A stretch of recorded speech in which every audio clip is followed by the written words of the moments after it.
here is you've got a male from this group who's going up and defending his little stretch of the river.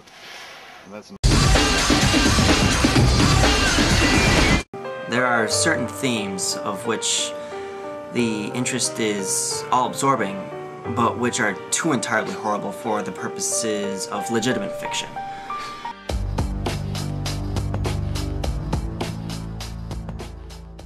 They are handled only when truth sanctifies them. We thrill, for example, with the most intense of pleasurable pain over these accounts. The Passage of Beresina. The earthquake at Lisbon. Plague of London. The Massacre of St. Bartholomew. The stifling of the 123 prisoners in the Black Hole at Calcutta, for instance. But in these accounts, it's the fact, the reality, the history that excites. As inventions, we should regard them with simple abhorrence. In these instances, it's the extent, not less the character of the calamity, which so vividly impresses the fancy. I need not remind the reader that, from the long and weird catalogues of human miseries, I might have selected many individual instances more replete with essential suffering than any of these vast generalities of disaster. The true wretchedness is, indeed, the ultimate woe is particular, not diffuse. That the ghastly extremes of agony are endured by man the unit, never by man the mass. For this let us thank a merciful God.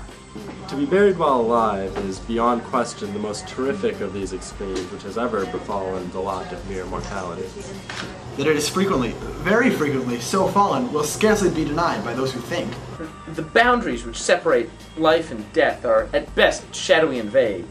Who is to say where one begins and the other ends? Well, we know that there are diseases in which occur total cessations of all the apparent functions of vitality, and yet in which these cessations are merely suspensions, properly so called. They are only temporary pauses in the incomprehensible mechanism.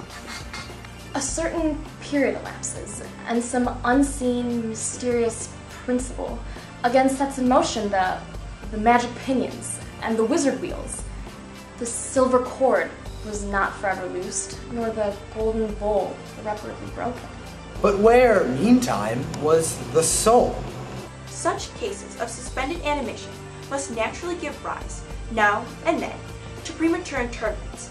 We have the direct testimony of medical and ordinary experience to prove that a vast number of such interments have actually taken place. I might refer at once, if necessary, to 100 authenticated instances.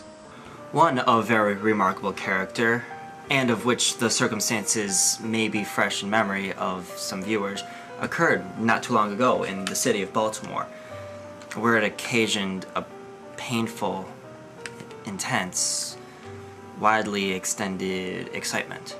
The wife of one of the most respected citizens, a lawyer of eminence and a member of Congress, was stricken with unaccountable illness. It baffled her physicians. After much suffering, she died, or was supposed to die. No one suspected, indeed, or had reason to suspect, that she was not actually dead. She presented all the ordinary appearances of death. The face assumed the usual pinched and sunken outline. The lips were of the usual marble pallor. The eyes were lusterless. There was no warmth. Pulsation had ceased. For 3 days the body was preserved unburied, during which it acquired a stony rigidity. The funeral, in short, was hastened on account of the rapid advance of what was supposed to be decomposition.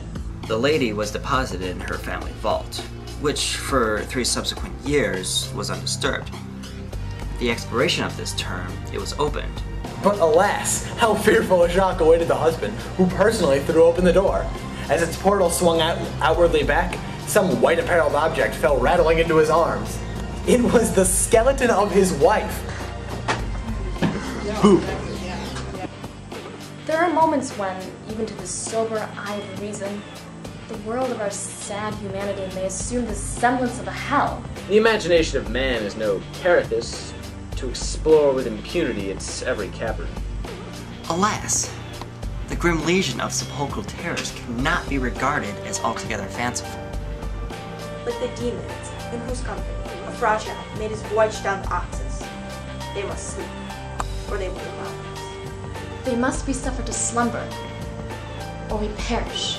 In the year 1810, a case of living inhumation happened in France, which proved the assertion that truth is indeed stranger than fiction.